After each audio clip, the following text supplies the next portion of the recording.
I really don't want to make this video, but it is literally a matter of life and death for the people of North Carolina. So my name's Jonathan Howard. I'm a member of the Florida State Guard Special Missions Unit, and I'm also up here with Aerial Recovery, a nonprofit. I came up here on Sunday with Aerial Recovery before we even got activated. We flew up here and then we got activated, which is great. I have my team up here working as well. Here's the problem. I'm going to tell you everything that's happening from the ground, what I'm actually seeing, because what they're telling you is complete bullshit on the news, and these politicians don't have a fucking clue and they're lying. Now, I'll say this now, I'll say it at the end of the video. The only thing I need from this video is helicopters. If I have helicopters, I can save lives. Without helicopters, I can't reach these people. It doesn't matter how many chainsaws and trucks I got, I can't get to them. They're 10 miles in, 20 miles, 40 miles in the mountains. There's no way to get with them or even communicate with them. I am literally flying around in a civilian helicopter looking for SOS messages carved in the mud or painted on the ground, and we're dropping down and saving them. What got me fired up about this was yesterday, me and my team did the rescue of that 11-day-old baby. And all these government officials and social media, they're showing that video, that pictures and video of that rescue, and claiming that like they have some like government help with that. And I mean, even USA, I think it was USA Today, wrote an article about it saying it was a Florida National Guard that went and got it, like with a helicopter. No, it was me, my buddy Charlie, and a civilian named Zeb with his own personal helicopter out of Wilmington, North Carolina. Like without that civilian, that baby would be dead. And the old lady we went and rescued after that, she'd be dead too, because she had 1 day left of oxygen. No one was going to go get them. I will tell you, when we go up in the air, I probably see 40 civilian helicopters, and I might see 2 Blackhawks, National Guard, military, whatever they are. That's it. No one's out there doing rescues. I have my entire team up here from Florida right now, and they have no ability to go rescue these people other than what they can drive to. And the people that are in dire need, they're out in the mountains. They are completely cut off. Now, I will say, I spoke to my congresswoman down in Florida, and she's a badass, and she made a bunch of phone calls, and now we got 2 contracted 60s coming up here tomorrow, which is great. I love that, but like, I still don't understand why we don't have more helicopters. Like, we'll get a lot of work done with that, but there's there's no military, no one's doing nothing. It blows my mind. And they're not even allowing people to see what's really going on. One of our friends yesterday, they were actually escorting CNN down at Lake Lure, and they wouldn't even let CNN, the sheriff department would not let them go videotape the bad areas, how destructive it is. I don't know why they don't want to show you all that, but I mean, it is bad. I should also say, when I flew here on Sunday, they actually stopped us from going in, the sheriff department. And it was because of a bunch of politics that they were claiming was the Speaker of the House of North Carolina that was preventing us from even going in and trying to kick us out, which I have clarified today with North Carolina politicians that reached out to me, good on them, and they were like, that's complete bullshit. Speaker of the House has nothing. He wants you guys there. But this is the kind of political BS that is happening here right now. Like, everyone's trying to be in charge without taking any type of action. Nobody wants to coordinate with anybody. Everybody wants to pretend like they're being the hero while these people are literally fucking dying in the mountains. And these people, like I'm saying, these people are limited medication.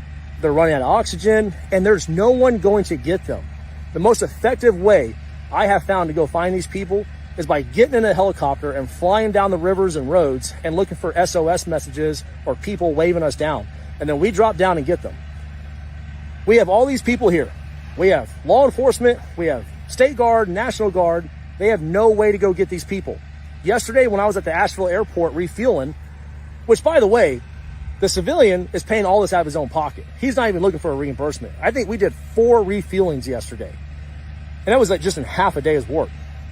We're in Asheville, and I saw 2 Air Force helicopter 60s. And I knew they were PJs, just looking at them. And I went up to them, I'm like, hey guys, like, what are y'all doing?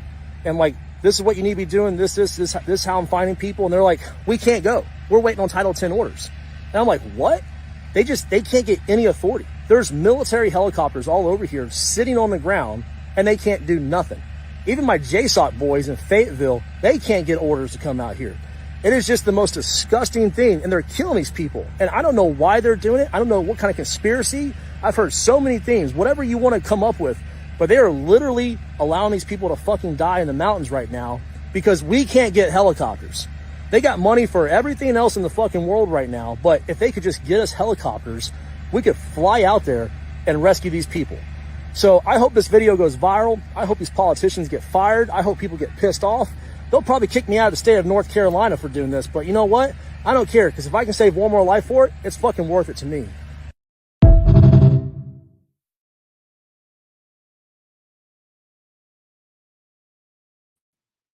Wow. Heavy, seriously heavy stuff going on right now. I'm Vandersteel, and this is Steel News. And yes, we are in the war zone.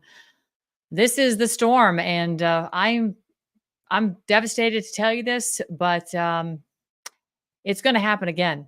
And it's uncanny because, you know, having lived in Florida for over 40 years, I can tell you that when we would see these little sandstorms come off the coast, the west coast of Africa, and my phone is blowing up. Just a second. I'm going to have to hit, well, I can't hit do not disturb because I'm waiting for people to call in.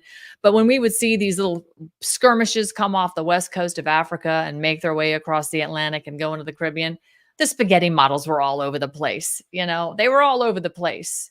But, you know, at that time, they were also talking about weather modification in the government, and they were publishing documents about it. And of course, shouldn't talk about it because, you know, that's conspiracy theory stuff. Well, I hate to say it. Not so much of a conspiracy theory now. Look at this. Really devastating. We see another storm coming, and this is their model now. And they're, of course, calling it a potential tropical cyclone number 9. But NBC is now putting out a first alert monitoring the potential tropical cyclone number 9 in the Caribbean Sea. First one issued, and Florida is in its path. And of course, they're looking at by Wednesday of next week, 100-mile-an-hour storm, Cat 2, Thursday, and so on and so forth. And wouldn't you know, the path looks eerily familiar, headed for the same spot as if the good people in the west coast of Florida, southern Georgia, and of course, East Tennessee and western North Carolina haven't been through enough. Amazing. Absolutely amazing that we're looking at this. You know, we've got a heck of a show for you today, folks. We have people that are on the ground that are going to be reporting live what they're seeing. We've got people coming in from the common law section because we've got governors in the state of Massachusetts, and she's a masshole governor. I'm going to say it. She's a masshole governor. She wants to grab your guns, and she's going to do it under emergency powers because, you know, the hell with the Constitution and that thing called the Second Amendment. This is what we're looking at right now. And to compound it all, to add insult to injury, just to remind everybody, we've got Flyover Joe. That's right. Flyover Joe is flying over the hurricane devastated areas of western North Carolina, Tennessee. Maybe he'll make it to Georgia and Florida. Don't know, but I know that they shut down the airspace today in Asheville. And you know what that means? It means that a loser who is going to do nothing, who is literally hampering the rescue and recovery efforts, is flying over, taking up valuable airspace that should be occupied right now by Americans in their private aviation who are making a concerted effort to save lives. And instead, we're going to have Flyover Joe, you know, look out the window and go, ooh, ah, ooh, ah. He's not going to do anything. He doesn't even have money, he says. He's given all the money in advance. They were prepared, but we can send billions of dollars to Ukraine. We can meddle in the Israeli war. We can tell them what to do, send more armament over there, but we have nothing for Americans. Nothing for Americans. Finally, we're starting to get word that National Guard are actually on the ground and doing some work. Thank God. Unfortunately, it's pulling dead bodies out of a river right now. I reported on that yesterday. I'm sure there's more that's coming where that came from. The tragedy just never ends. I just got word from a good friend of mine who was devastated because her good friend was missing along with some dogs. And they just got word that she had to hike out of where she's from. She's alive. They're sending her some generators. I know, to my friend, you know who I'm talking about, you and your friends. So I don't want to put your names on blast, but that's a blessing. We're getting a little bit of good news. It's just, it's catastrophic what has happened up there. And yet we have Flyover Joe.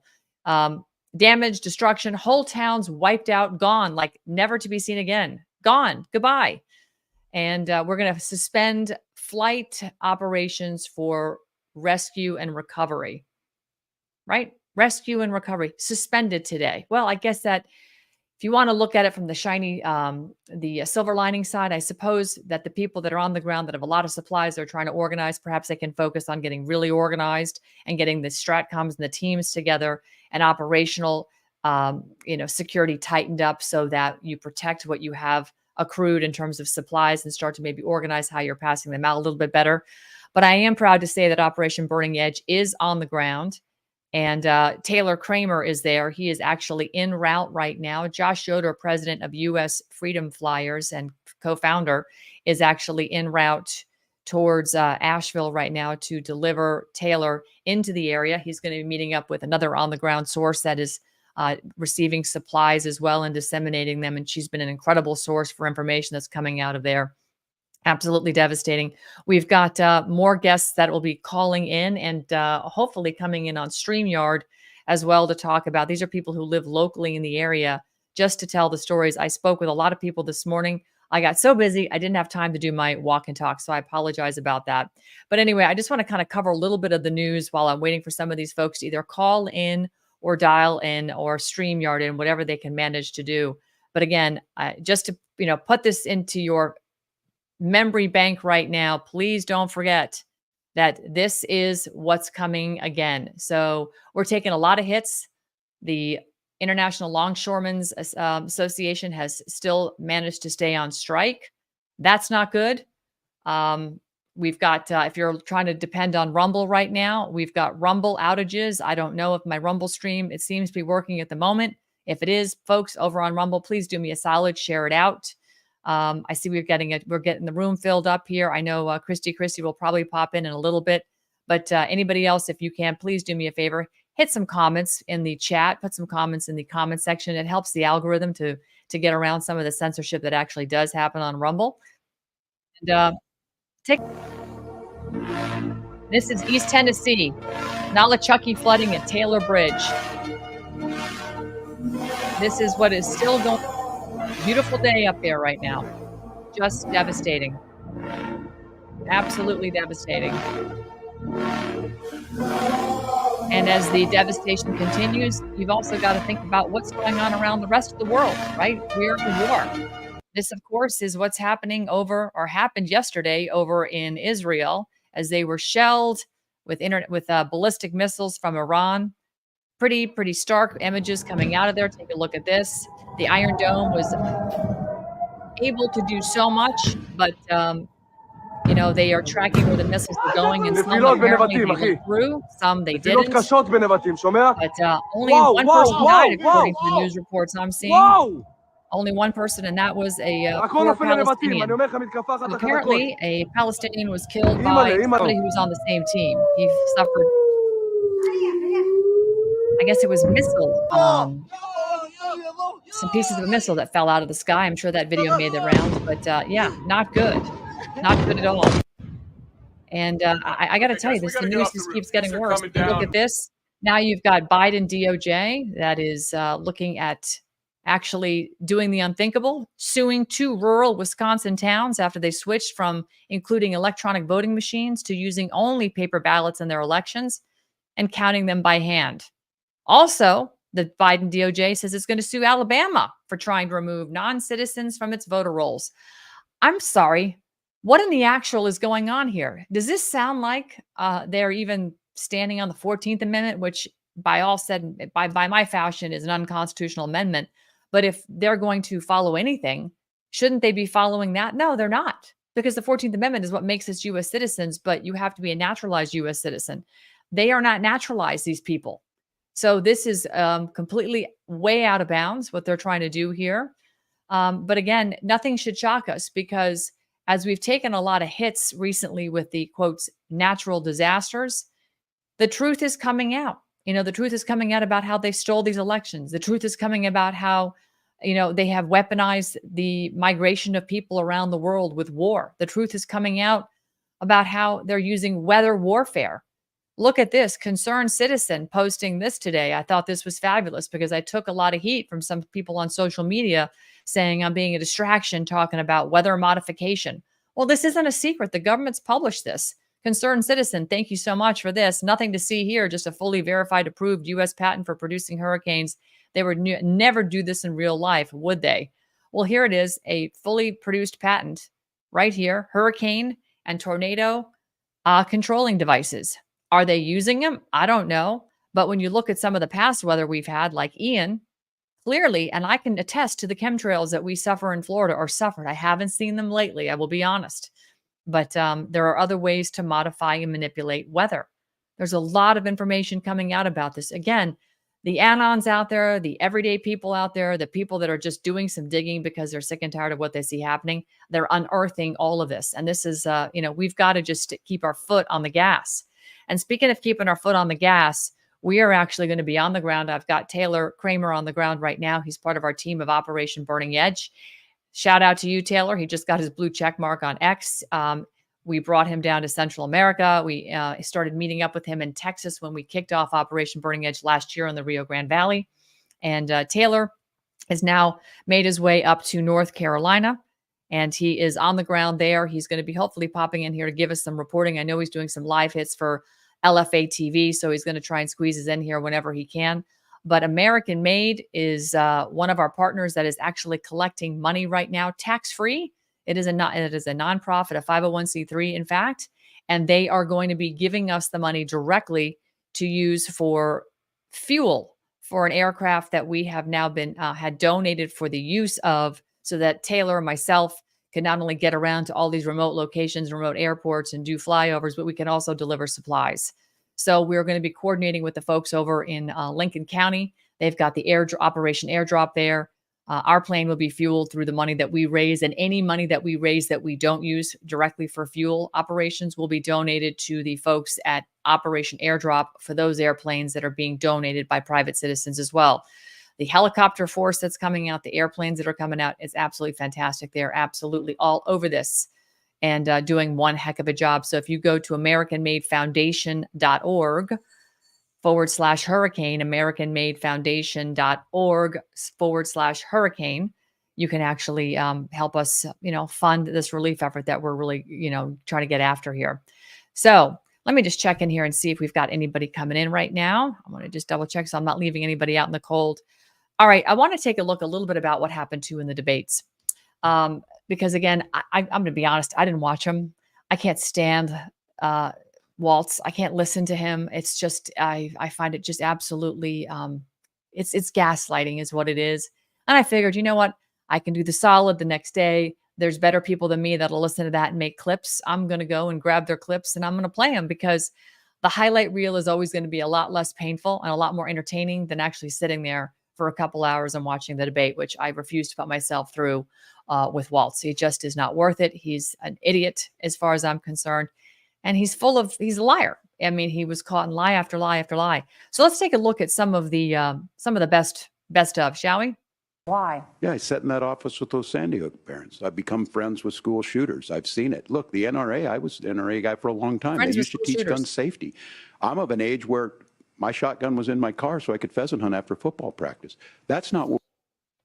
Does anybody believe that this guy is actually pheasant hunting? Does anybody believe that he's cool enough to have a shotgun in his car when he's in high school?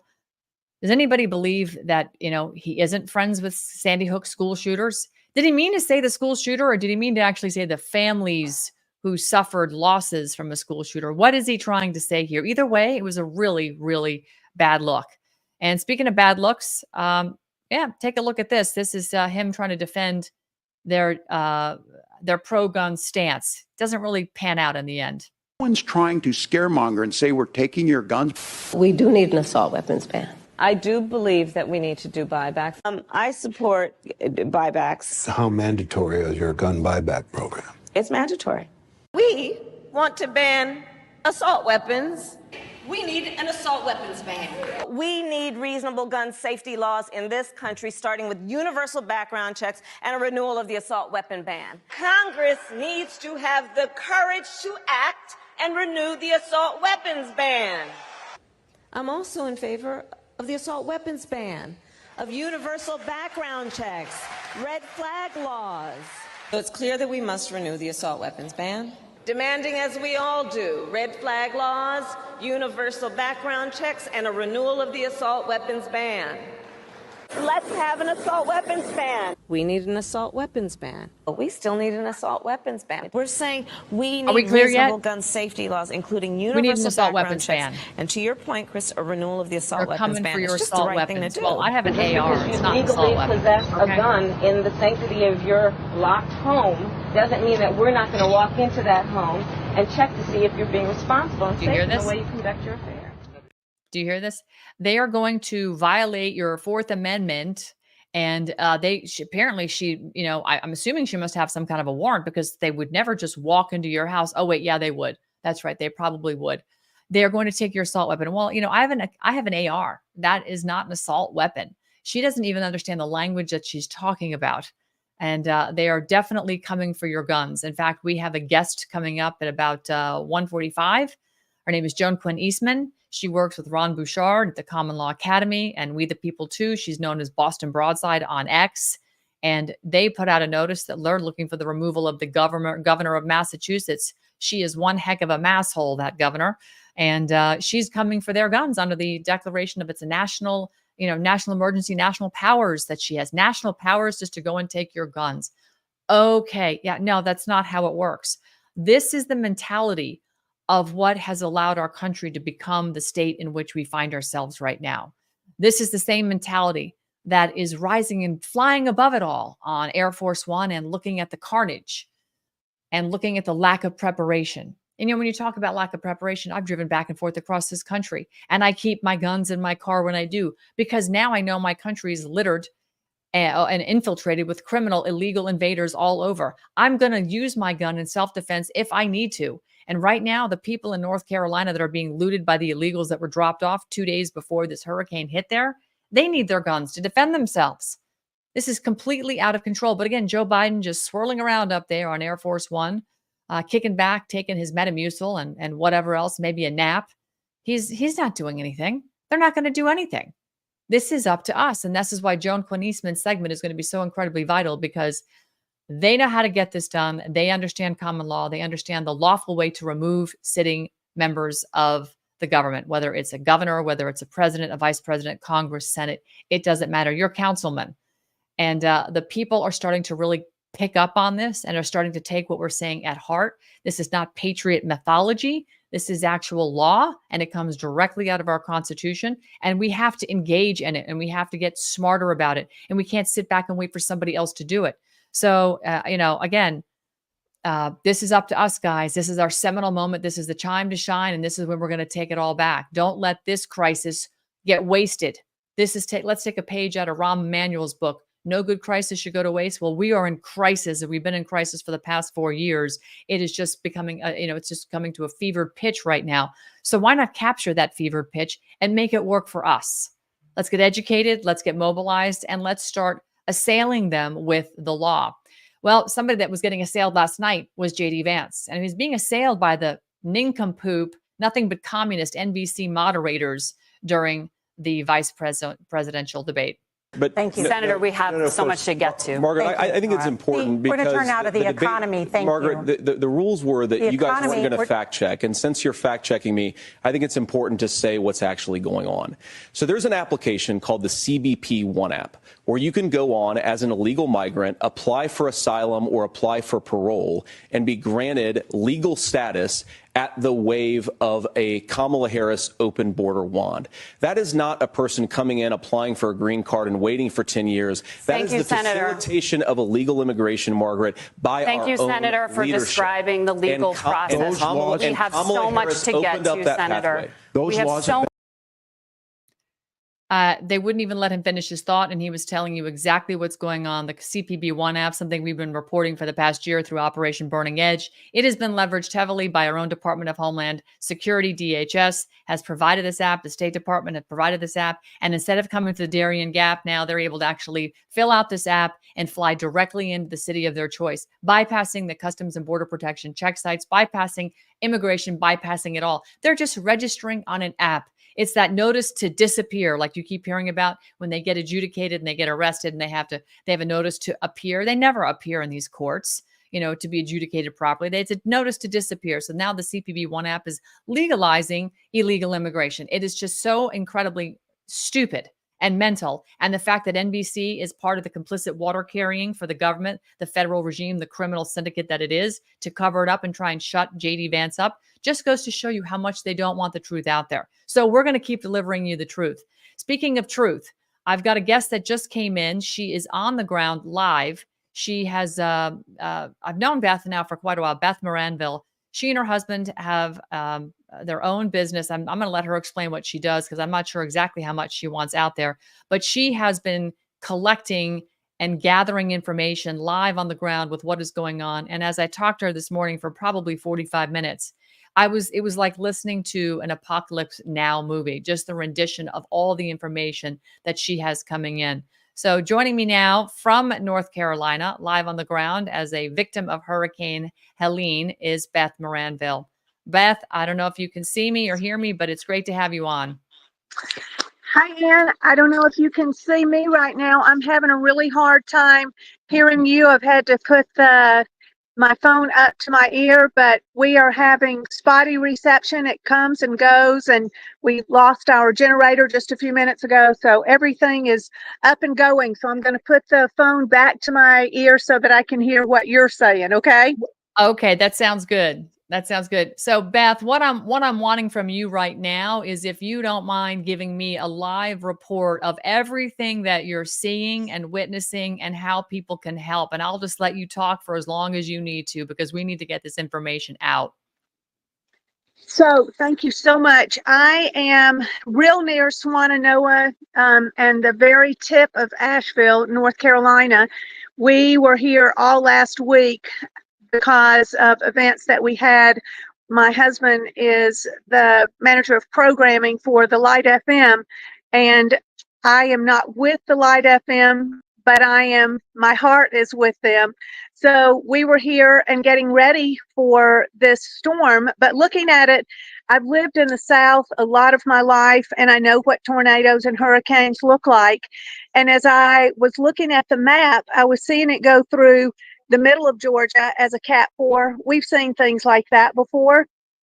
And I saw that it was going to be swinging off to the left. So what I've experienced for all of my life is that when a hurricane comes through, it loses strength, and then we get the tornadoes. So we were beginning to get some tornadoes actually before it got to North Carolina. There was a tornado warning at the Charlotte airport and some other of our areas. But we were like, okay, this is just a bad weather system. So nobody had made a really, I don't know if I'm gone or not. And oh, you're good. You're good. Okay. So we had seen people going home, people from my husband's radio station were going home, and we were just going to be battening down the hatches and being ready for the next day. And about 6 o'clock Friday morning, I heard my phone just going off with just crazy, and it was saying mandatory evacuation now. And again, we were at the corner of Swannanoa and Asheville on Tunnel Road. And so I was readying myself to go and see what was going on when I heard banging all over the place. It was a little disconcerting. I was not afraid, but I was just wondering, okay, what's going on? And the firemen were already there. Someone had gotten stuck in the elevator, and he was a former military, so he was very mad that he had gotten in the elevator. But I was able to talk with the firemen and get downstairs. The hotel had a generator. People were really stunned at what is going on. That was just the part that we were having a really hard time understanding, because it wasn't supposed to hit so early. So I'm telling you, Ann, this is the thing that I continue to say, what the heck happened? Because I've been in many, many tornadoes all throughout my life. I've been in small hurricanes. I have video of what was happening outside. I was standing at the door. It did not feel like hurricane force winds to me. And I could see that the trees were going back and forth, but it looked like more of tornado and certainly not a huge hurricane. I could hear trees snapping, but again, nothing seemed big enough to be causing what was actually caused. So it wasn't very long from that I was able to get to my husband. Already big trees were down, flooding was happening. And then a little later in the afternoon, as things began to clear up, we went down to Tunnel Road, which again is through Asheville right into Swannanoa and the Black Mountain area. And they were very, very concerned about the dams breaking, and they continue to talk about that. And they being what we were hearing on as the emergency messages would come across our phones, because we still had phone service at that time. So one of our guys had gone down, one of the guys from here had gone down to Tunnel Road, and he got the video of what looked like that road at that time looked like a river. And we see it in the video, a pickup truck floating down the river or the road. It hit a tree. It went nose down first and flipped over and went underneath the bridge. The bridge was coming apart at that time. There was a house on top of it. The hotels were completely underwater. The VA, it's not a hospital, but it's a place, a center for veterans can come and stay or otherwise be homeless. We couldn't see anything except just the roofs of things that were, buildings that were still you could see.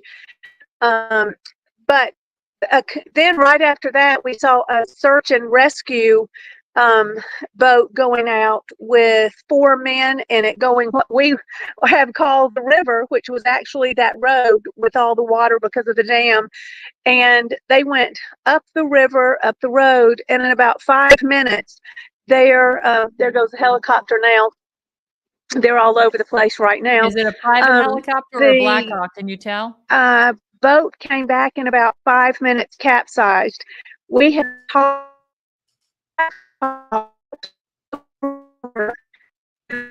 anyone that I can get to say. We're losing your audio a little bit. And then no one has been able to find this boat that was capsized and came back down in about 5 minutes. Nobody's been able to find them, as far as I know. So, Beth, thank you for this recap. It's very important. I appreciate it. I got a couple of questions for you, because I know that you had said you had seen some retired military who were trained up as. We just weren't seeing it.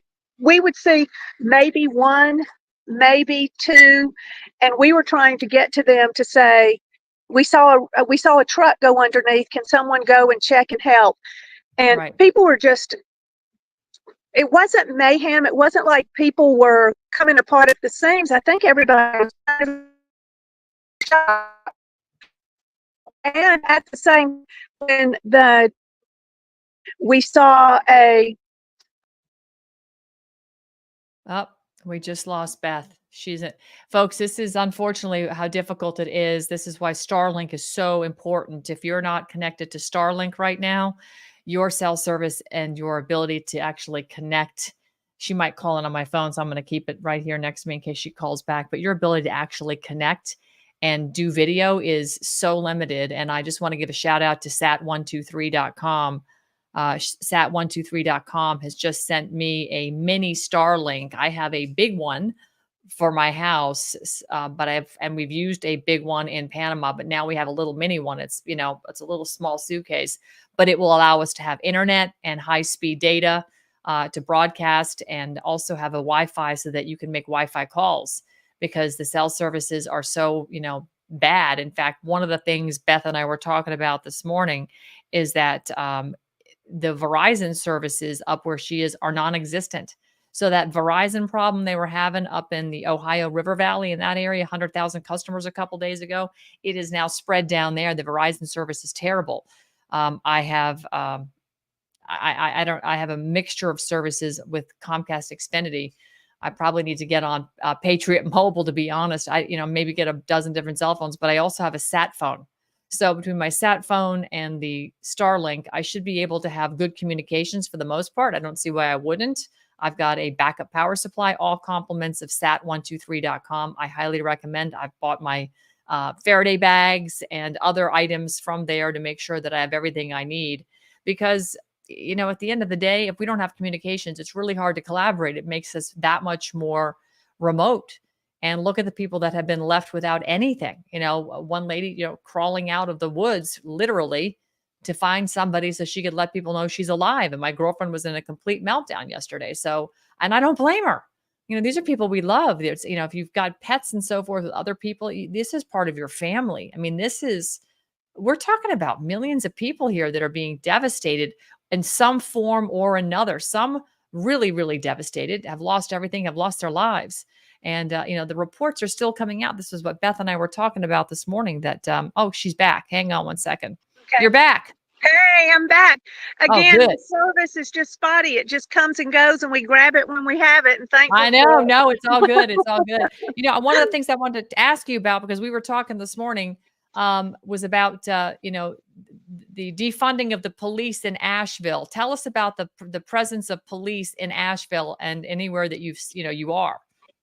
Well, when this first happened, there was a very interesting thing happening as far as I have seen. I've lived in Southern California. So living in California, we got all trained up for what things look like. But we could drive for literally a couple of miles and maybe more when this had just happened, and we could not find police. They were having some trouble. I have heard now that there are other law enforcement that have come in to help, but they were really, really having a hard time getting all the places that they needed to be. And it was heartbreaking because we were down at this same bridge, let's see, I guess it was the day after, and we could hear banging where the water had receded enough at this hotel that people were trying to get into the hotel rooms where they had been staying. And one man was breaking out the windows. I had just spoken with one of the officers who said that they were getting ready to go down a road that there were 9 bodies. We could see the houses that were out in the middle of the road, and they were getting ready to hopefully be able to rescue some people that had made it and then just check and see what was going on.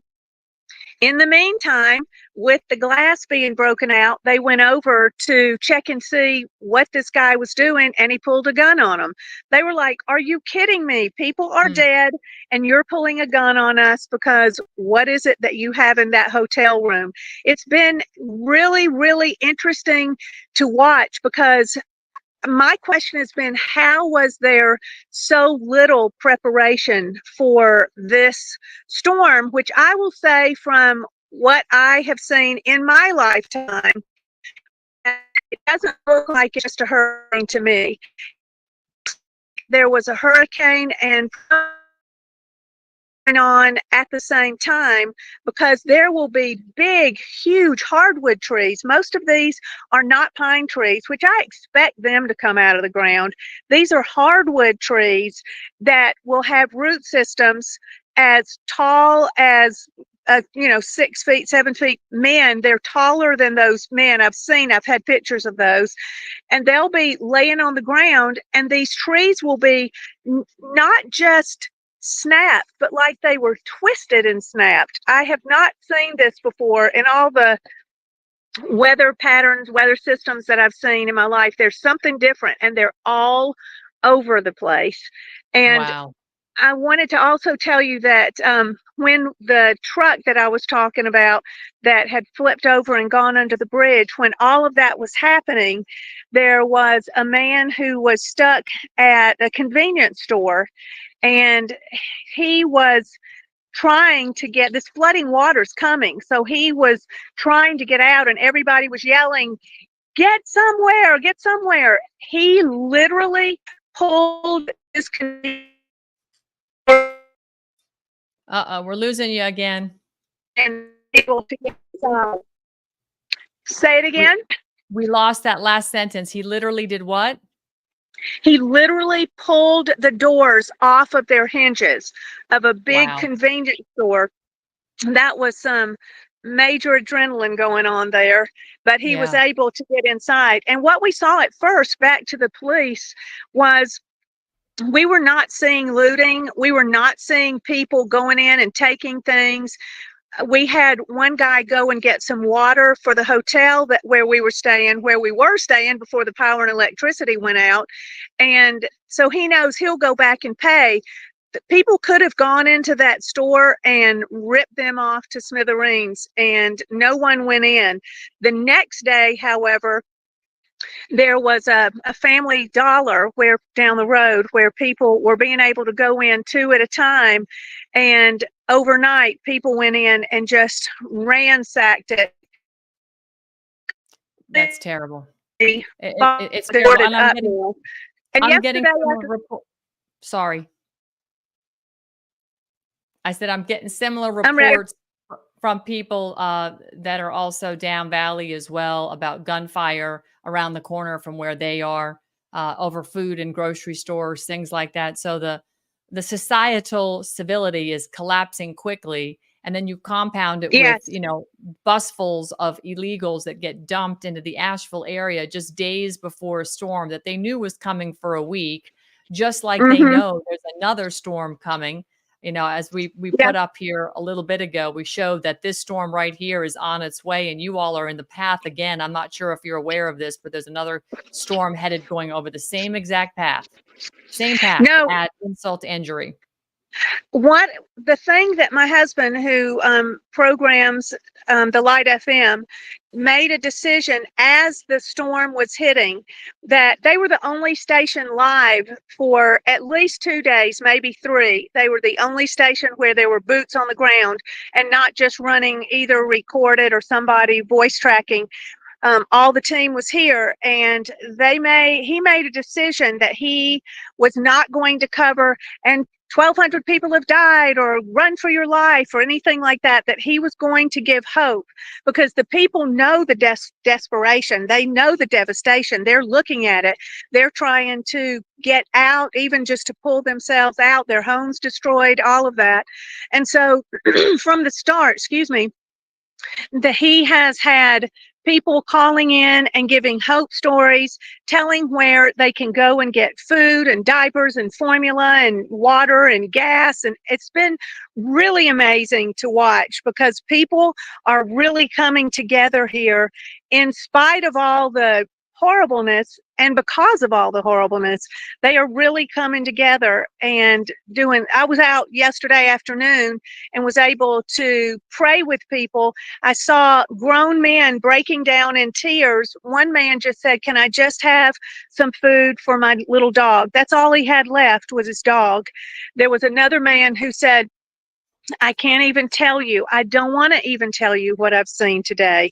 Another one who came in from Fort Mill was saying that he had talked with a police officer, and the police officer was saying, "Well, there you can see what we've got going on."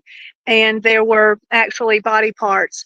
So it's really, really bad. And it's really, really amazing to see what God's doing, because the people are showing up and loving on each other and loving him and just sharing Jesus. And I can't tell you, Ann, what an encouragement that is, because if just right down from where I am, if I could shine through the woods here, you would see this devastation. And to see people standing and loving on each other in spite of gunshots and people looting and all that, it's really, really amazing. So we're very grateful for that, and I'm grateful that I get to know those kind of people. and you know what, Beth, you are one of those kind of people, and that's why I wanted to have you on today, because you exude that. I can feel the love for your fellow man that is in a horrible, devastating position. And the news that just keeps coming out isn't good, but it's the American people, the spirit, the caring, the generosity, the charity that has always risen above everything. We always rise above adversity. And I keep saying it over and over. This is our seminal moment to shine. We can show everybody we don't need a federal government. I'm glad Joe Biden is flying around up there, even though he's hampering flight rescue and recovery operations by the private citizens of the country that are there to help. He's in the way. But at least he's not on the ground, you know, diverting medical attention if he stumbles and falls. We need all medical attention going to real victims. And, you know, somebody might just want to push him in a river anyway. But I digress. I'm really, really hopeful that President Trump's boots are going to be on the ground soon. I believe that they will be as soon as he can. And this area, by the way, outside of Asheville, which is known to be crazy and liberal and all of the liberal stuff of North Carolina, President Trump, 2020, all around this area. I know we talked about that. There's signs. Yeah, there's Trump signs everywhere. Absolutely everywhere. Well, listen, Beth, I appreciate you so much. Thank you so much for taking the time to come by this afternoon and share with us. And I look forward to seeing you when I get on the ground. Can I say one quick thing? Of course. Of course. Yes, I can't wait, man. I would just love to say that for someone listening right now who might be scared out of their wits and feel like that there is no hope, maybe they don't have a way to get out, that have hope. Hope is coming. It's on the way. And I just want to say a quick prayer. Is that okay, Ann? I just want to say a quick prayer if I can. Father, in the name of Jesus, I thank you that your boots, Commander, your boots are on the ground here in Asheville, and all these parts of North Carolina, Tennessee, and Georgia, and South Carolina, and Florida, and do your thing in spite of all this evil that was meant to desecrate and crush these people. And so I just say you are welcome in this place. I'm excited that you're here in spite of all the other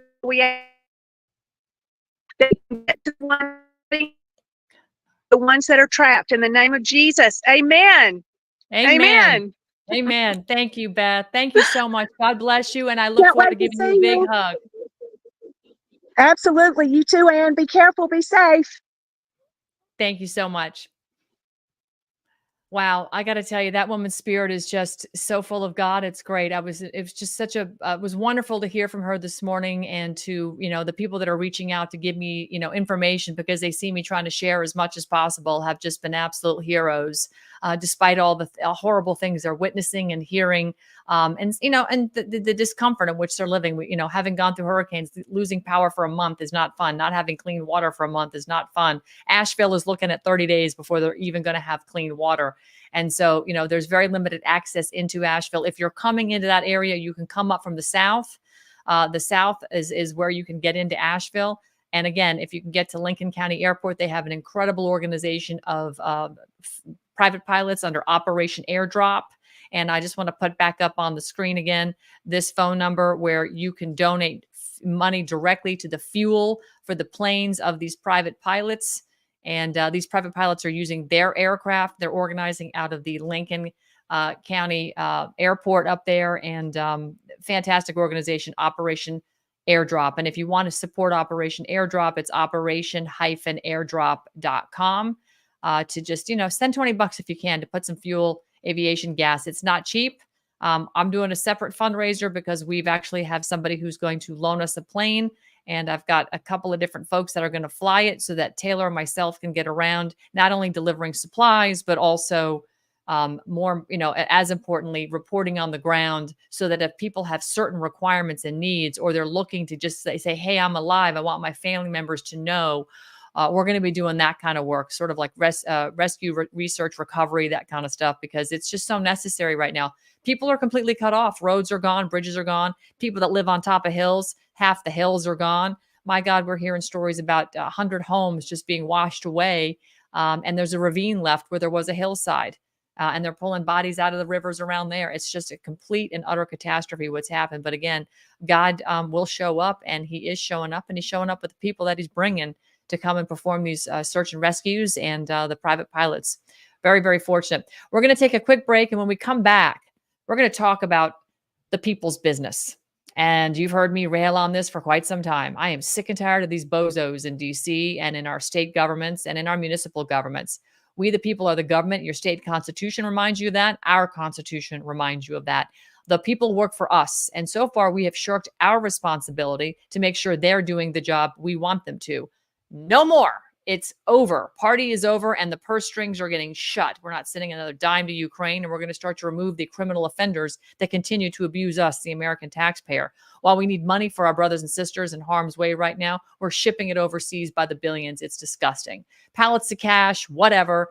No more. I've got two great guests coming up. Ron Bouchard with We the People 2, number2.us. And Joan Quinn Eastman, a prolific writer and broadcaster with Boston Broadside. You'll find her there on X. She and Ron have been working together for quite some time, and they are common law experts. And guess what? Common law is not so uncommon anymore. It's making a big scene, and we're starting to really use it and weaponize it the way it should be to take our government back. In the meantime, I'm going to pause here, give you a little more information with what's coming out of North Carolina and East Tennessee, and we'll be right back with Ron Bouchard and Joan Quinn Eastman up on deck. We are stranded on a mountain island. Our road collapsed and is now a cliff. It was our only access in and out. This was from the heavy rainfall from Hurricane Helene and the storm that came right before her. We are about a mile up a dirt road. There are about 50 homes that use that road for access in and out. We are landlocked in and are going to need supplies. We are located about 3.5 miles from the town of Black Mountain. If anyone knows the status of Highway 9 in Black Mountain, and if that road is still intact, please let us know. Also, if you have any connections in the Black Mountain area that know what the status is of the town or anything around this area, please tag them in this video so we can start building a network of people that can help. We recently moved into the area and don't have many contacts. I feel blessed to have my home, my health, and my family with me. Our intention is to ride this out and help our neighbors. I hear helicopters and planes overhead. Sun's coming out. We just received devastating information about our area. We're in the town of Black Mountain, and just below us is Montreat, and below that is Swannanoa.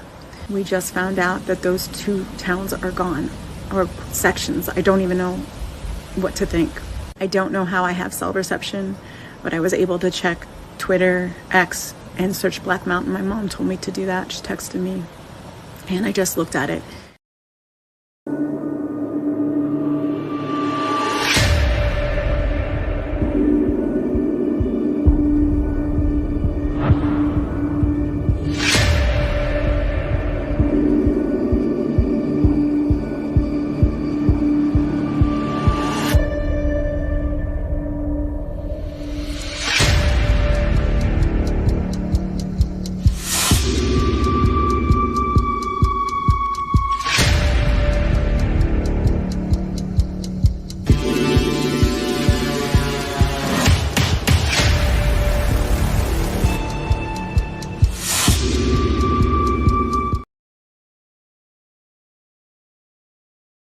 Good afternoon. I'm Rocky Rochford, running for Congress in Florida District 14. My opponent, Kathy Castor, today sent out a survey request. One of my good friends who lives in South Tampa sent it to me. Let me read a little to you. Hello, this is Congressman Kathy Castor, your United States Representative. I wanted to touch base on a few issues facing our neighbors and our country. If you get this message within 24 hours, please give me a call back to participate in our survey. Well, Representative Castor, I think most people in our district are a little busy right now trying to recover from a hurricane that blew out our district, the state of Florida, and most of the southeast of the United States. My friends, you know what insanity is? It's voting for the same people over and over again, expecting a different result. There is an urgency for change, for real leadership. Across my 33-year naval career, I commanded humanitarian aid and disaster relief efforts across the globe. Who do you want representing you in Congress? Instead of participating in a survey, just show up on November 5th. Vote for Rocky. I'm Rocky, and I approve this message.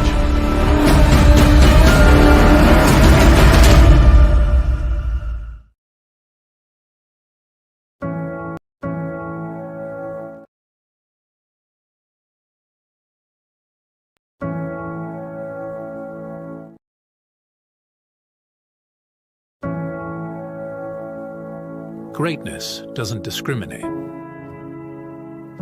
It doesn't see where you're from, what you look like, or who you know. Greatness is for those who work for it, for those who keep moving forward. Greatness is for anyone willing to fight for it.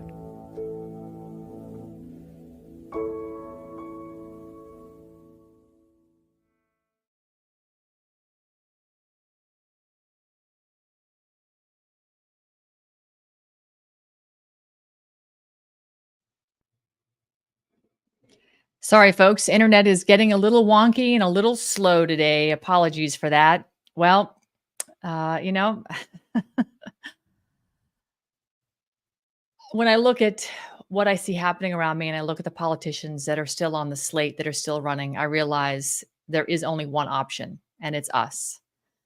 I think what Rocky was talking about running in Florida District 14, which was also equally hard hit, took a brunt of a category 4, slammed in there. In fact, where the Steel True Studios used to be, that entire beach is gone. We had an office there that wasn't very far from the beach, and I'm sure that office got washed into sand and surf and everything else, because everything else that was right there all did too. People's condominiums next door all flooded out full of sand. So life is precious, and we make choices to live where we are, and we also make choices about who represents us. And when those representatives are not serving us, we have choices to make. And frankly, we've had our choices stolen from us. They've been stealing elections. They've been importing illegals, Operation Burning Edge, and many citizen journalists. And now the mainstream are reporting all the illegals that are in our country. They're expediting their ability and path to citizenship. They are fundamentally changing our voting electorate database because they're not cleaning the voter rolls. And they're doing this all so that they can control the tables. They don't want you to have choices. They want you to do what they want you to do. Well, this is not how our country was founded, and our founding fathers were very clear about that. They documented everything clearly, and they put a recipe, if you will, on how to remove and replace, and then how to structure a government for the people, by the people, and of the people. Two people I know that understand that very, very well are in the process of doing exactly that. Surgical strikes on the people that are doing most harm to the voting electorate and to your safety. I consider this mission they're on today's subject matter, the governor of Massachusetts, one of your national safety, your security, your personal security. Joining me now to talk about how we, the people, are going to target this mass hole of a governor up there in Massachusetts is Joan Quinn Eastman, Boston Broadside on X, and Ron Bouchard with WeThePeople2.us. Folks, I'm so glad to have you here today because you two are my heroes. I am just in awe of the work you do, and you don't quit. You're like a dog with a chew toy. And so I've been excited to do this segment with you. Mutual Admiration Society for sure, Anne. Thank you so much for having us. Absolutely. So let's get into the meat of the matter. I want to start actually, Ron. Well, no, I'm going to start with you, Joan, because I saw your post on X today. I'll pull it up here in a second. I saw your post where you were just livid about the fact that your governor has decided that she has national powers under national emergencies, and she's going to go and grab all your guns up there in Massachusetts. Right. Why don't you walk us through that, and I'll get some assets and put them up on the screen. Oh, sure thing. So, we put our public servants in place with enumerated powers. That means limited powers. Their primary purpose is to secure our rights. So if they're doing anything other than that, they're actually acting outside of their purview. And what our governor has done now is just the next thing on a long list of abuse of power in her position as governor. She is trying to block patriots from their lawful process of petitioning and protesting an extremely restrictive gun rights law that she's trying to put into place. Now, it's not bad enough that she proposed this last year, and through our notice process, which we're going to be telling you about today, very empowering process where you can really affect change by instructing your public officials. We beat that one back last year, but then she snuck it in behind closed doors in a private session. Now, as if that wasn't bad enough, she's like waving her magic wand so that she can draw upon some magical imaginary emergency powers to fast track this law so that it becomes law before the petitioners can collect all the petition signatures they need by the deadline at the end of the month. How slimy is that? I mean, this is just the slipperiest, most slimy move a politician can make, and she's very proud of it. So, Ron, I know that you are not one to sit by idly and watch politicians do things that they have no power to do. What have you cooked up today for the people? And let's talk about this. And after you do that, I want to talk about the success you've had, because you've had a lot of successes using this methodology, and it's all lawful. It's what we're supposed to be doing, and we don't even know we're supposed to be doing it. Right. Right. Our founding fathers put in place rights, and these that were enumerated in the Constitution. Now, our rights are not limited to those enumerated in the constitutions, the various state constitutions, but they give us a good head start. And in Massachusetts, we have some of the most beautifully enumerated rights for all to see, that we can prove in black and white that can put a stop to this nonsense. So one of our primary rights is we have a right to instruct our representatives. Now, most people don't know that they have a right to instruct them. But in Massachusetts, it goes further. It says, not only do I have a right to instruct them, I have a right to require of them an exact observance of fundamental principles of law. And those fundamental principles of the Constitution that she's violating every single day. So we are essentially putting together a notice telling her that upon our power, we're going to be requiring of her an exact observance of fundamental principles. But beyond that, we have also a right to require her to return to private life. And I think it's time that she gets to be returned to private life for abrogating her rights and committing maladministration, gross maladministration against people and the people's rights by first allowing an unlawful invasion. And in Massachusetts, it says that she has to do everything in her power, including kill, slay, whatever it takes to protect the Commonwealth from invasion. Now, we're not advocating for her to kill or slay them, but we are advocating for her to use her power to protect the people, which is the sole and only legitimate reason that government exists. And we lost Ann. No, you didn't lose me. I'm just trying to give you a little bit more screen time, because the way the stage is set up, it's a little wonky. So I don't want to see Joan get her pretty head smashed in this screen. Gonna have to work on that. We'll work on that. Okay, so I was on your website because, the We the People 2 website, which is, if you're watching this on, if you're actually watching the video, you can see that, hang on one second, I'm going to turn off my notifications now that everybody has called in. It's driving me nuts on my computer.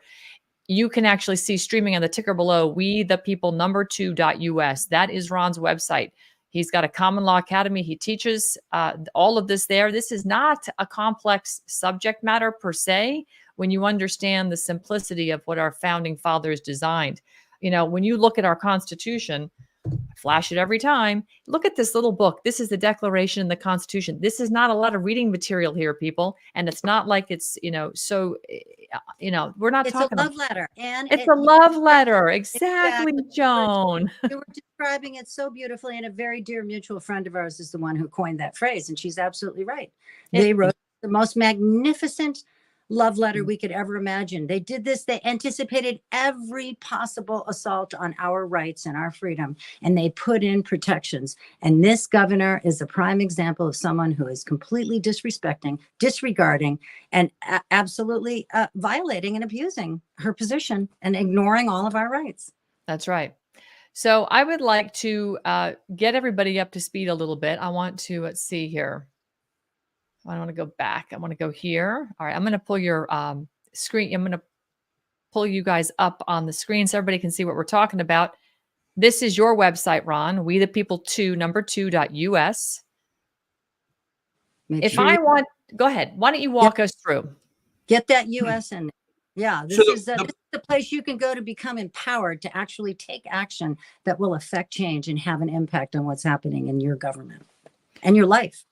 So Ron, tell us where we need to go in order if we want to participate in this process, because this is not complicated, but people need to be aware of it, because I think we're going to be challenged, and we are being challenged, where everybody should be talking to their governors, including the ones you think that are so great. They're not that great. Let's walk us through, Ron. The most effective place you can go is the current action items. If you go to the current action items tab, which is a click of a button, you just click those words. Yep.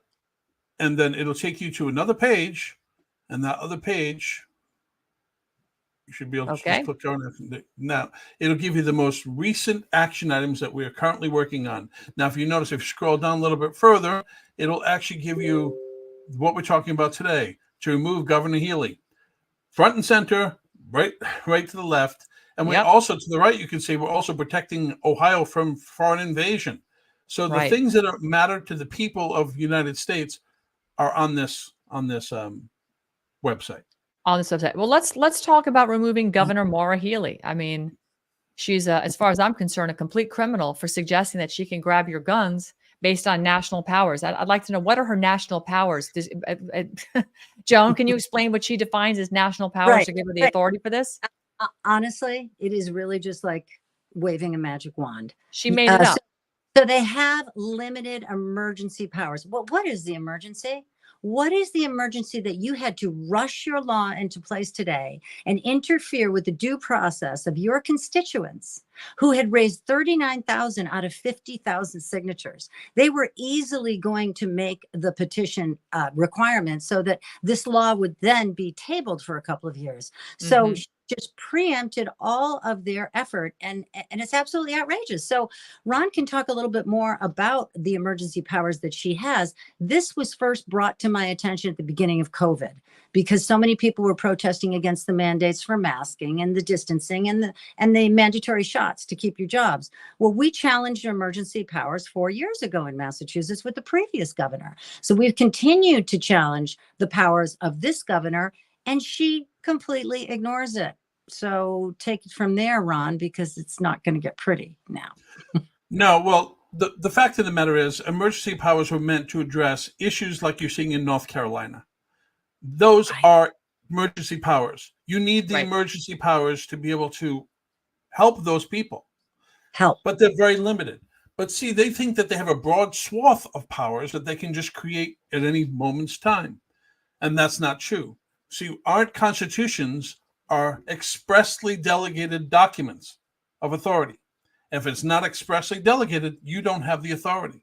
If you can't find the right listed as the government official, the power listed, you don't have it. So if Maura Healey thinks that she has the authority to do what she's doing, she needs to put it under the pains and penalty of perjury in writing and tell us where she has this authority, because she's acting ultra vires. She's acting outside of her authority. She does not have this authority. And she's been doing this for a while now. We've been watching her for a very long time. She called off the invasion. She came on the microphone and told us she got the notice, but then continued to fund them. So she's funding foreign interests over the American people and over the people of the Commonwealth of Massachusetts. She's putting our interest last. It's all treason. And not only that, she's still hiding the details of the illegals in our state now. So she's concealing from the public the details, where they're being housed, how much they're making off of them being here, because they do get federal funding and all sorts of additional benefits that we don't know about. So it's all very subversive, and it is not transparent the way it should be. And the reason this happens is because no one ever steps up and says, by what authority are you doing this? Right. No one actually questions them. And those 3 words are so golden. Every single one of us should be asking that of every person in a position of authority, where they get their authority, and are they sure they have their authority? And like the X-Files used to say, question authority, trust and question authority. But what the beauty of this process is that we, the people, and we want to make very clear, this is not some crazy, extreme, sovereign citizen thing. Yes, we are citizens. We're American citizens. And yes, we are sovereign. Every single one of us who are privileged enough to have been born on the soil of this great land are indeed sovereign. So what we're doing is we've never lost the power. We are born with these inherent powers. Right. And And we've never lost the power. We've only lost the knowledge. So what Right. WeThePeople2.us is all about, and what these notices is all about, is empowering people to take action. And it is so simple. You don't have to change your status. You don't have to join a club. You don't even have to pay. All you have to do is take the time to understand how much power you have inside you. You remember when Trump was sworn in and he said, it's time to put the power back where it belongs, with the people. Right. Right. And so this process does that. It empowers you so that you keep your government officials in check. And the process that Ron has created here is so extraordinary, and it does just that. So if you explain how it works, Ron, I mean, we have sent her notice. I have a couple of questions on this document, if I might ask, Joan, because I'm looking at this. There's a lot of incredible information. And Ron, you are a repository of incredible historical documents that our founding fathers drew upon, and we still reference today, John Locke being one of them. But, you always draw from that when you create these notices and affidavits and action items, really. You're drawing from history because this is the foundation of our Constitution. So can you give us some more information? Because for some people, if they want to create something like this, they may not have the knowledge base you do. This is a very sophisticated instrument when it comes to the knowledge. Yeah. Go ahead. I don't know. Fortunately, these documents are not difficult to understand. And the more you read them, the more you get the gist of how they're laid out and what they say. And in fact, most of my documents, I have 3 sections that I repeat all the time because it's the basis of the document, and it's reminiscent of the Declaration of Independence, because that has never changed. See, our nation was founded upon the Christian laws of God and the laws of nature. And those Christian laws of nature can never be changed. That's what makes America legally free. The powers in the people, the sovereignties in the people. Government has no authority to change that ever for any reason. So everything it's doing is ultra vires, meaning outside their authority. So it's important for us to understand that so we can yield our power individually. So in this document, you cite a lot of sources of all the different ways they are violating. So now you're talking of they're violating their job or you're challenging their authority. You talk about notice of liability. What does that mean? It means if they don't do what they're supposed to do, there's liability. See, we have to give them, by law, they owe due process. Anytime anybody wrongs you, you owe due process. The process that's due to you. And it's outlined in maxims of law. So sanctioned by maxims of law, which are the highest authority in law, and people don't know it. So I litter these notices with maxims of law and fundamental principles of the constitutions, because that is the highest authority. There is no higher authority. So I'm calling upon the highest authority possible that overwrites any of their code and statutes and nonsense. We don't need to ask permission of government to exercise our rights. No, that's exactly right. And anytime I was talking with somebody earlier today and I said, why would you ask, if it's okay to go and do rescues for people? If you have a private plane, helicopter, whatever, and you want to rescue somebody, there's no need to ask the government. They're not in control of the situation. Clearly, they're not doing anything. So, and this is, people helping people. When did that become a crime? But, the government right now down in North Carolina is trying to flex. Somebody's turning around supply trucks that have been coming in from the South. Somebody's doing something that they shouldn't be. So the people are going to have to get a little bit more firm in standing up to and saying, no, back to the government. You don't tell us what to do. We tell you what to do. So in this notice, it's 6 or 7 pages, right? What is it? A total of 5 pages, excuse me. In this notice, you are letting your governor of Massachusetts, Maura Healey, in her personal and professional capacity as governor of the Commonwealth of Massachusetts, this is a lawful notification of disqualification from holding public office due to continued maladministration of trust. So simply, people can just go to your website, download this notice, put their name in here, and then what do they do with the notice, Ron? They don't even have to download it. All they need to do is click on the button, and in 3 seconds, it'll be automatically sent to her. Okay. This is digital notice. Now, they can certainly download the notice and send it to her, but this notice is so effective because it sends to her in seconds. All you need to do is click on like you did on the words, and it opens a notice, and they need to stop filing on the bottom. And then if you click on the stop filing, you can click on it in the bottom, and it'll bring you to the actual notice. You don't have to sign it right now, but if you go to the bottom, that notice, click, scroll down. Oops, with the filing go. It's as low as it's letting me go, and it could just be because I'm doing this from StreamYard. So forgive me if it's not letting me finish. Yeah, so underneath there's a little button called Start Filing, and then when you click on that button, it automatically brings you to the notice where you can put your name and address and email in. I mean, not your address, just your name and email, and your signature, and it sends it immediately to the governor.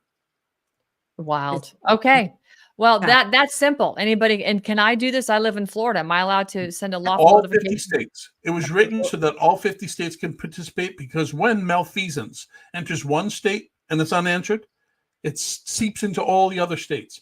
We need to be holding all the public officials in America accountable for their malfeasance, because if we can't get them to follow the law, their position is dissolved. That's how it works. With our work and advocacy, we often get exasperated when speaking with each other. Like, what does it take to get people to actually take a step? What does it take for them to actually engage? Or is it hitting them in the pocketbook? Is it, so this is a way to engage people in the process and empower them along the way. It's a peaceful option. It is a lawful option. It is not only your lawful right, it is your duty. And the way the process works is we present the facts as we know them to, let's just say, the governor. And we say, according to the supreme law of the land, you are not abiding by these laws. You are acting unlawfully. And here is why we believe that is happening. And you state your case, and you say, and you have a certain amount of time to respond to it and refute it. And under the pains and penalty of perjury. So it's basically saying, we know that you know that we know that what you're doing is wrong. And if you don't change it, stop it, or leave office, then we're going to hold your feet to the fire. And this is the way to do it. It's kind of a checkmate, because if they respond, then they incriminate themselves. If they don't respond, then it's a tacit agreement. So you see, you're triggering a lawful process that is incredibly powerful and equally empowering. And this is what we're trying to communicate to people. Everybody think, oh, my vote doesn't make a difference. My protests don't make a difference. My signature on a petition doesn't make a difference. This can really make a difference. And we need numbers. So the next step, obviously, is to enforce the removal of the government servant. And that takes numbers. And there are a heck of a lot more of us than there are of them. Amen. Amen. And that's what we're finding out in the wake of Hurricane Helene. There's a lot more of us than there are of the people that are supposedly on our taxpayer dime rendering aid for us, but we're rendering aid for ourselves. Now we have to render aid to our country, and we have to remove these unlawful criminals that are robbing us blind and really are doing nothing to help us. In fact, everything to harm us. So when it comes to maladministration, it means you're just being a bad administrator. You're not following the laws, and you're harming the people that you swore a duty to protect by upholding the Constitution.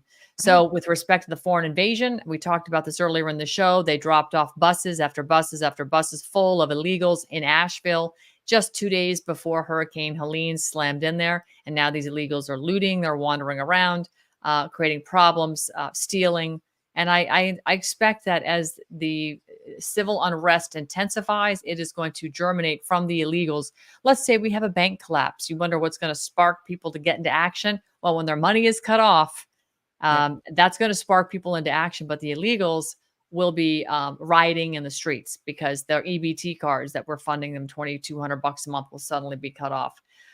Ron, I want to give you sort of the last word on this with respect to the lawful notice maladministration here in Ohio. Ohio, who reached out to you to actually get this done? Because I would think all people in all 50 states would want their governors removed. None of them did anything when it came to the border. I don't care what you think about Abbott. He didn't shut the border, and he could have. And you know what I'm talking about. This particular notice was tons of people reached out regarding this particular notice. Right. So, and there's still more people every day who are really passionate about this particular notice. So, it's the people feel like they're defeated because they don't think they have any power. So this empowers them. We can remove the governor from office, and we will be removing the governor. But this is a process, so it's not going to happen tomorrow. But we have 90% success rate from this notice process alone. The way it's going to happen, Ann, is with massive numbers. And that's why we need people to keep signing this specific notice. Remove Governor Healy. She is one of the worst in the entire country. She should not hold this office. And that she needs to be held up as an example that we can do this and empower other people elsewhere in the country to do the same, where wrongdoing is happening in their own community. And by the way, I just have to share with you, Ann, right after I hung up with you today, I got word about that family in Arizona where the mother and 4 children were evicted from the only home the kids had known their whole lives. And the grandmother was handcuffed and left on the sidewalk. They've dismissed the charges against the grandmother. Really?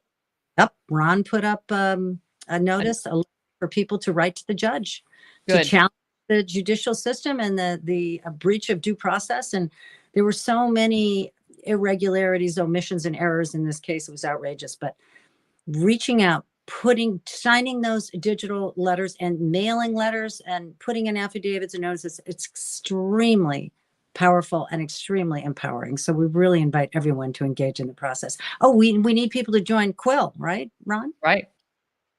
Yeah, so we're looking to assemble as a 1,000-person Quill army.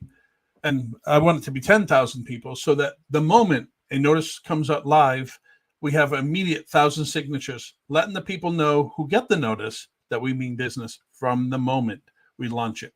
So anybody who wants to join our Quill army, you can go to our website, wethepeople2.us, and right on the front page it says Operation Quill. Just click that button and sign up. It doesn't cost you anything, and it takes about 3 seconds a month. Every time we launch a new one of our notices, it takes you about 3 seconds to sign it, and that's all we're asking. Okay, I want to call your attention first. I'm going to show people Operation Quill here. When you go to wethepeople2.us, right here, Operation Quill. Okay, go right here and get into the army of people who are going to start recalling these dirtbags, because they're not our people. We didn't choose these people. Now, I want to call your attention to this right here. I put this tweet out yesterday, and I was responding to somebody else, and I said, America's in total chaos because we failed to maintain our 10th Amendment status, and instead we believe the lies coming out of the District of Corruption. The District of Criminals only worry about themselves. Biden is a puppet, and they pulled his sleepy time button. It's time to recall the leaders we can trust, meaning recall back into duty. Donald Trump, I nominate you to step in and lead the Republic dismissing anything in the 10 square miles of Washington, D.C. That is known as the United States, a federal corporation, 28 U.S.C. 3002-15A, and that corporation is bankrupt morally and financially. General Flynn, the people are recalling you into service to provide logistics both militarily and in disaster recovery. And Colonel McGregor, the people are recalling you into service for leading the military and militia to defend our union from enemies, foreign and domestic. We are at war, and we need a wartime team. So, Ron, if we were going to put this into action, how would we do that? Because I'm serious as a heart attack. I want to see this come to fruition. Fabulous. Well, the best way to make that happen is they can also go to our website and sign the Kamala Harris notice, because there is only one candidate on the ballot who's lawfully qualified to be president of the United States, and that is not Kamala Harris. That is only Donald J. Trump. Kamala Harris cannot be in office because she does not meet the criteria, and anybody who puts her in office is committing malfeasance as well. Anybody who supports her is either a domestic enemy of the Constitution, so either you're with the Constitution or you're against it. That's it. Well, here it is, Operation Quill. I love it. You two are very reminiscent of somebody that should be wearing powdered wigs and fancy dresses and running around with feathers and quill pens, because that's, in fact, what we need to do. We need to get back to the basics. I want to lose this electronic ball and chain, go back to a flip phone or a landline phone and be found when I only need to be found. I don't want to be at the disposal of anybody and everybody at any given time. But unfortunately, that's the world in which we live, and we've got to rein it in. And I think we can rein it in if we start to rein in our government and make them useful instead of just another draw on the government teat, as they say. Yep, absolutely. Yeah, I feel you, sister. And this is all about common law, common sense for the common good. Amen. We got to wind it back. We got to simplify things. And I got my quote ready. Far too. What's that? I got my quill ready. All right. You ready? Oh, you do have it. Oh, look at you, Ron. Oh, that's a beautiful one. What kind of feather is that? I think it's an eagle feather, or it could be a turkey feather, but one of those two. It's beautiful. Well, congratulations. I appreciate what you're doing. And I've hit your website before and signed notices and sent them in. I'm going to do it again. And if we just flood the zone, the next step from a notice would be probably an affidavit, right? Where we really just put them on blast and give them all the facts, and they have to dispute. They have to refute it. They have to rebut. And if they were to get 100,000 affidavits and not rebut any of them, that would be pretty damning evidence of tacitly agreeing to the crimes that we enumerated on those affidavits, would it not? It's But actually you only need one. See, an affidavit is a court of record and is judgment in law.